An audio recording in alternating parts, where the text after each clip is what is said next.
ये तस्वीरें हैं माता विजयासन धाम सलकनपुर की। मन में प्रश्न उठता है कि आखिर यहाँ ये क्या हो रहा है। इसका जवाब छिपा है हमारे हजारों साल पुराने ग्रंथों में और लोक में व्याप्त कहानियों में।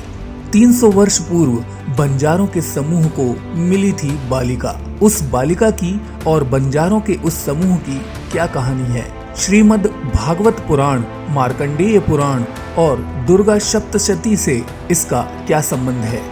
ये कहानी है अगाध आस्था की, अलौकिक शक्तियों की उपासना की और आत्मा की शुद्धि की। तो चलिए साथ मिलकर जानते हैं सलकनपुर जिला सीहोर में स्थित माता विजयासन की अनोखी कहानी। तो चैनल को सब्सक्राइब करिए और चलिए एक और रोमांचक सफर में हमारे साथ। मार्कंडेय पुराण के एक अभिन्न अंग दुर्गा सप्तशती के अनुसार अनादिकाल में शुंभ और निशुंभ नामक 2 असुरों ने ब्रह्मांड में हाहाकार मचा दी थी। देवता और दानव उनके अत्याचारों से त्रस्त हो गए। देवराज इंद्र ने इस अत्याचार को रोकने का प्रयास किया, लेकिन शुंभ और निशुंभ के पास कई दिव्य वरदान थे। साथ ही रक्त बीज नामक एक भयानक दैत्य भी था, जिस पर वार करने पर उसके रक्त की जितनी बूंदें भूमि पर गिरती, उतने ही नए रक्त बीज जन्म ले लेते थे। इसी कारण देवराज इंद्र को पराजय का सामना करना पड़ा। जब कोई मार्ग नजर नहीं आया, तब सभी देवताओं ने महादेव और माता पार्वती के समक्ष अपनी व्यथा कह सुनाई और माता पार्वती से इन महाअसुरों का संहार करने की प्रार्थना की। तब माता पार्वती ने मां अंबिका का दिव्य रूप धारण किया एवं अपनी अनुगामिनियों के साथ शुंभ और निशुंभ का वध करने निकल पड़ी। उनका सामना रक्त बीज से हुआ, जो माता के हर प्रहार के बाद रक्त की हर बूंद से रक्त बीज रूपी सैकड़ों राक्षस उत्पन्न होने लगे। माता ने तत्काल मां चंडिका का आवाहन किया तथा माता चंडिका ने रक्त बीज के गिरते रक्त को अपने खप्पर में एकत्रित किया और उसे पीना शुरू कर दिया। माता चंडिका द्वारा जब रक्त बीज के पूर्ण रक्त का पान कर लिया गया, तब जाकर रक्त बीज का वध देवी द्वारा किया जा सका। कहते हैं विंध्याचल पर्वत के इसी शिखर पर माता द्वारा रक्त बीज का अंत कर देवताओं को भयमुक्त किया गया था। तब देवताओं ने माता को भेंट स्वरूप रत्न जड़ित आसन प्रदान किया था और तब से माता इस स्थान पर विजयासन में विराजमान है। मां अंबिका एवं मां काली द्वारा रक्त बीज के वध की कथा भारत की प्राचीनतम एवं प्रचलित कथाओं में से एक है। यह कथा केवल रोचक ही नहीं, वरन मानव मात्र को अपने अंदर के रक्त बीज को पहचानने एवं उसे पराजित करने का कालातीत पाठ भी पढ़ाती है।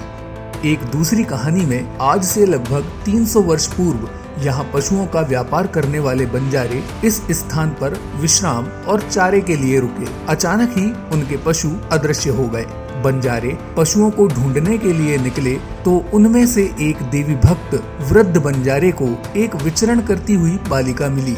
बालिका से पूछने पर वृद्ध ने सारी बात कह सुनाई। तब बालिका ने कहा कि आप यहाँ देवी के स्थान पर पूजा अर्चना कर अपनी मनोकामना पूर्ण कर सकते हैं। बंजारे ने कहा कि हमें नहीं पता है कि माँ भगवती का स्थान कहाँ है। तब बालिका ने पर्वत पर एक और एक पत्थर फेंका। जिस स्थान पर पत्थर फेंका, वहाँ पर साक्षात माँ भगवती प्रकट हुई। उन्होंने माँ भगवती की पूजा अर्चना की। कुछ ही क्षण बाद उनके खोए पशु मिल गए। ये खबर जंगल की आग की भांति चारों ओर फैल गई और बड़ी संख्या में लोग माता के दर्शन करने और मन्नत मांगने यहाँ आने लगे।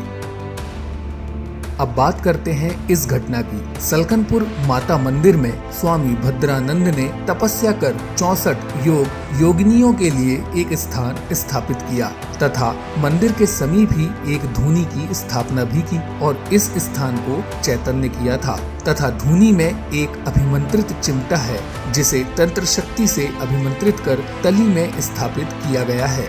लोगों की मान्यता है कि यहाँ पर गंभीर रोग, तंत्र, काला जादू और प्रेत बाधा से ग्रसित लोगों का उपचार भी आस्था से किया जाता है। अब बात करते हैं बाबा जी की।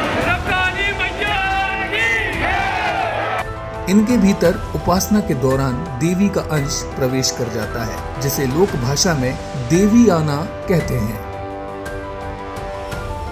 उस वक्त उनसे पूछे जाने वाले प्रश्नों का उत्तर स्वयं देवी देती हैं तथा देवी की कृपा से उनके कहे वाक्य सत्य सिद्ध होते हैं।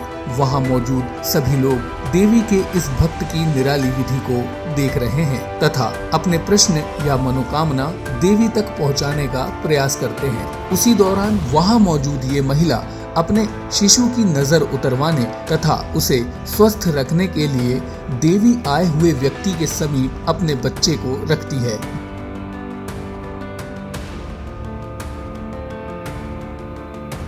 बाबा देवी कृपा से नजर उतारते हैं तथा उसके पश्चात वे शिशु को किसी वस्तु की तरह हवा में उछाल देते हैं तथा उनके सेवक उस बच्चे को पकड़ लेते हैं और ये महिला अपने बच्चे के साथ आनंद से झूमती हुई जय माता दी उच्चारित करती है।